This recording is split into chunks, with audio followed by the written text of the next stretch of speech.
सगळ्यांशी मनमोकळेपणानं चर्चा केली पाहिजे. सर्वपक्षीय बैठकीत जे होतं तसं नाही. आम्हाला उणीधुणी काढायची नाही.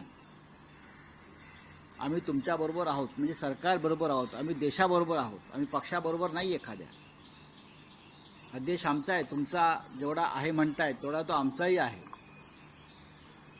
आणि म्हणून या सगळ्या गोष्टीचा विचार करताना एकदा काय ते आरपार होऊन जाऊ द्या ना. किती दिवस तुम्ही अशी टांगती तलवार ठेवणार आहात?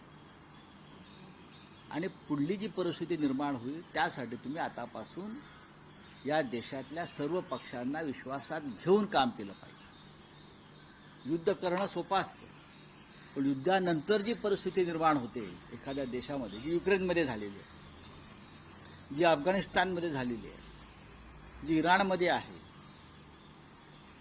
युद्धानंतर अनेक अडचणींना देशाला तोंड द्यावं लागतं. त्याच्या तयारीसाठी तुम्ही देशातल्या समस्त राजकीय पक्ष, विरोधी पक्षांना बरोबर घेऊन काम करणं गरजेचं आहे.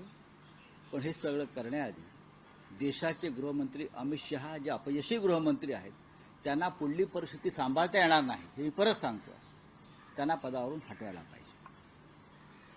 राउत साहब, यही बात हिंदी में जानना चाहेंगे कि जिस तरह युद्ध के आगाज